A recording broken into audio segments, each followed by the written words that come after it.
Hey everybody, Adam Savage, and I am in a beautiful place in the world, for I am currently in the Armor Conservation Lab at the Metropolitan Museum of Art in New York City. This building is where armor first infected my young brain, and now I'm in the locus of where it gets restored and repaired. Sean, so nice to see you. Nice to see you as well. And in front of us here is arrayed some blacksmith stakes, is that right? So these are armorer stakes. Yeah. Our first armorer, who first came to the Met, was a gentleman named Daniel Tachot. Okay. So he was a Frenchman operating out of Paris.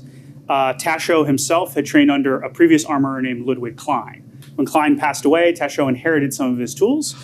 So these are well over 100 years old at this point. It is the largest single collection of actual armorer's tools in the world. No. Yeah.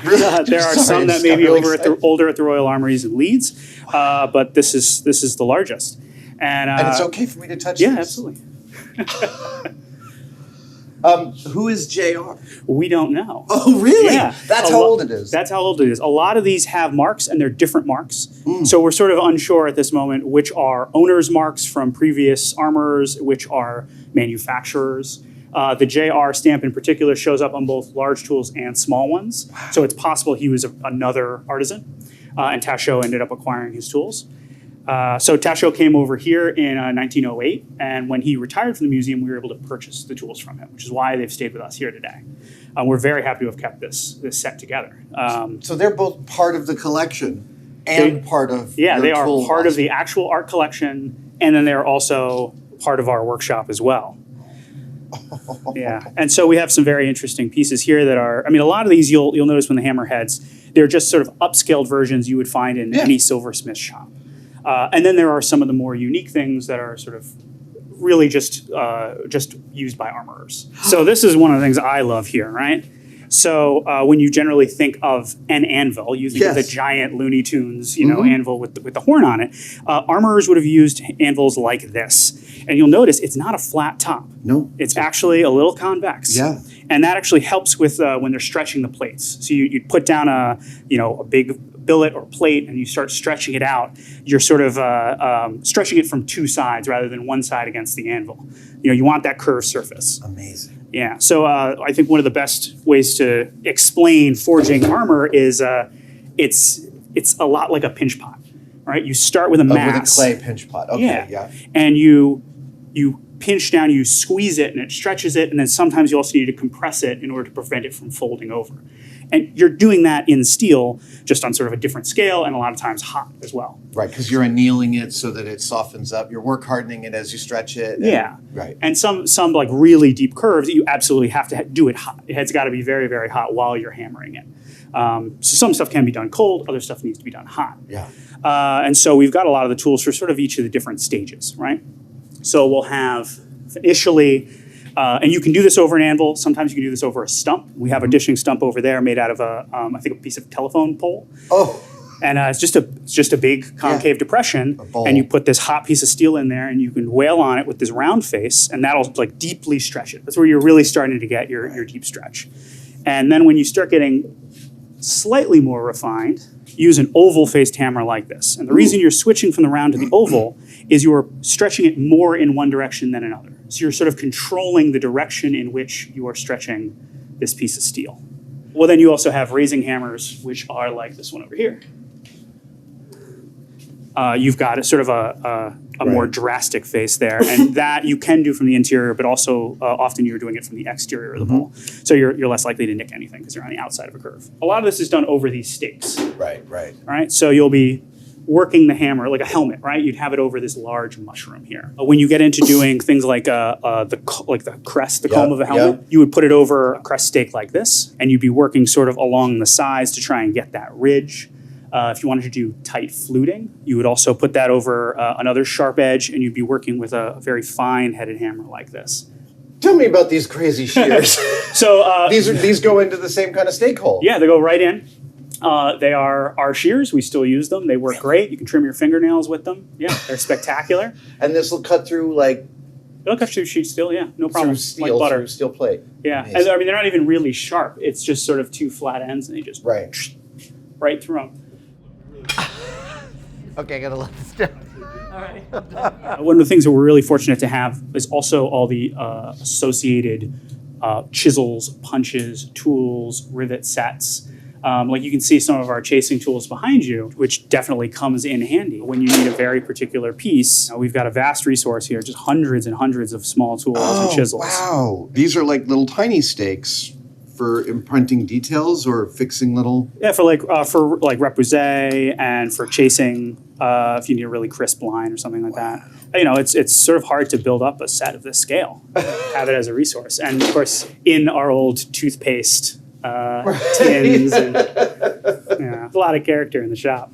All of these stakes came as part of one whole collection. We have a few things that would have come afterward, but the vast bulk of the collection all came from Tachot, and he probably got the bulk of that in the 1880s when Klein passed away. The vast majority of this came with him. We've got like our large anvil in the forge room is made in Brooklyn. You know, there have been additions after that. Sure. Do you have a knowledge of what may be the oldest tool in here? We don't. I mean, we don't even know exactly how old these are because we don't know how long Klein had them. And Klein himself had come from a line of armorers operating out of Germany.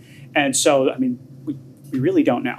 Now, we'll learn a little more because we actually, starting in a couple weeks, we have an intern whose sole internship is going to be researching the history of these tools, trying to document everything, get photographs, weights, measures, and then research the armorer's marks or the maker's marks and names and see if we can't get a little more history out of these. I really appreciate in a room where you are so committed towards the preservation of things and handling things carefully and making sure they're preserved, that these objects are as precious, but they are precious because you're using them. That they're actively in. It's one of the things about being in the Arms and Armor Department is that we're very proud of is we know the names of everyone who's worked here before us. Every single one, and we know what they did. Right. We're very much a living part of our own history.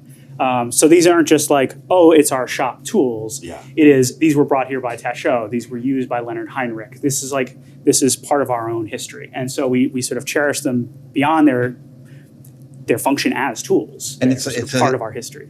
And it's like a legacy of what tools an armorer should have too. Yeah. I mean, we have blacksmith and armorers come here and are just like, oh, wow. And like, piecing through the drawers and finding unique tools and uses. It's a great resource. And we're going to be happy, like having it better documented means we can share it better. Yeah. More people can get to see it. Do you have any tools you don't know what they were for? We do, actually. Oh, good. So here's one of them right here. So this, in Tachot's files, is called a hollow peen hammer. I don't know what a hollow peen hammer is used for.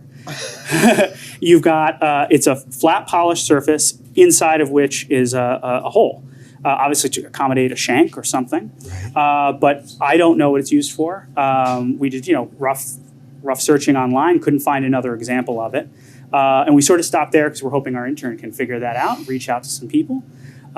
It's an interesting thing. And we suspect it has something to do with riveting. In the list, these hollow peen hammers are interspaced with the riveting hammers. Maybe that's a red herring. I wouldn't say it's the best organized list or logically organized list, but it possibly has something to do with that. But I would expect something like this to be able to hammer it on the other side, but it's also polished there. Yeah. So. I love being at a garage sale, seeing a tool I don't recognize and just getting it and wondering what it is for a long time. Often it gets answered when someone comes through the shop like, that's a blah, blah, blah. But like the mystery, it's like when it's been used by somebody, but you don't know for what. That's a really interesting mystery. Yeah, and you're looking at it like, well, I see little chips there. Is that from, a blow-off angle? Like you're trying to see the tool marks to try and figure out what it was from.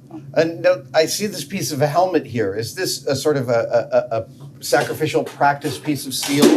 So this predates me. This is a face defense sort of in progress. And is this a reasonable thickness for what it would have been? About, what is that, about 20 thou? Yeah, I think you probably want a little thicker than that, but it's in the ballpark. Amazing. Yeah, you really can see all these different areas of different kinds of blows. Mm-hmm. And then this would be, because this is pretty rough, the next step you do is you'd planish.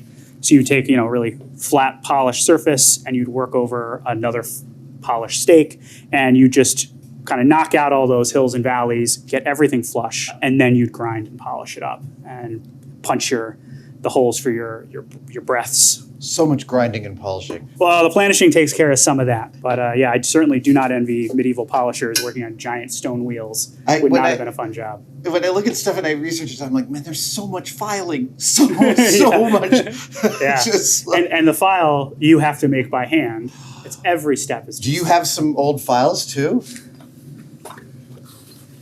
Oh, So, I took a picture of that because I have no idea what that is. So this is your original tap and die set. What? Yeah, this is a handmade die. A threading die. Yeah. Oh my goodness. To make your own screws. We've got a handmade draw plate for drawing out your wire. Making it thinner. Yeah. Successively thinner. And then, of course, all the punches you would ever need for decorative washers. Ooh. And, any kind of floretted rivet head you can imagine. We've got a lion-headed one in here somewhere. No. That's crazy. Oh, here's nice. Man. Oversized rivets on a 15th century sallet. And you've got a negative here too. Yeah. So you would have. So these were caps to replace missing ones in a helmet that's actually now in Philadelphia, and they would have taken a piece of steel and stamped it into that floret shape. While it was hot. Presumably while it was hot. Yeah. Presumably. And then they used that to replace the missing ones on this helmet. And is this another JR? It's a JR or JB. Yeah. Got it. Yeah, it looks like a JB, doesn't it? Yeah, and you can see a little flower-headed rivet. Oh, man. And you can see a very similar matched in the positive here. Oh, wow. So actually, that's another interesting one. So we have these things for making these sort of decorative rivets. Mm-hmm. We don't have the tool they go in. So this is clearly some sort of The thing that held press. the rivets, you mean? The thing that held these tools. Ah. So these are designed, we have shanks on them that are designed to key into something. Some large lever type. And we don't have that. Whoa. So we're sort of guessing as to how they were able to produce this. Oh, and I see some evidence of casting and Oh yeah, just to get the shape. Yeah. I've been doing a lot of work on rivets. I got a whole article coming out. And this is what you would end up with. Yeah, you would end up something very much like that. Wow. Oh, that is super cool. Yeah, and of course scale that up and you've got visor pivots and Right. bolt heads. This is so exciting.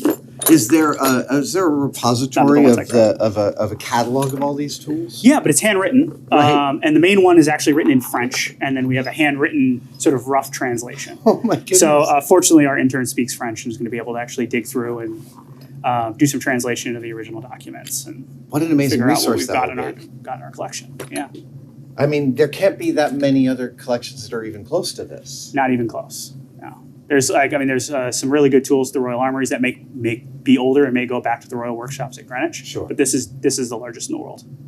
What a thrill. Thank you so much for walking me through these. Oh my God, I just want to touch every single one. Please.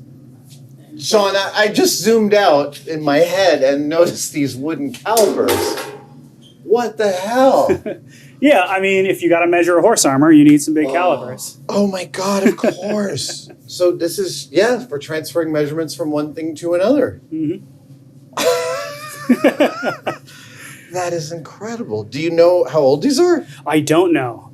There's even a chance these were made in-house because we have an in-house carpenter shop that has made some pretty spectacular things. Wow.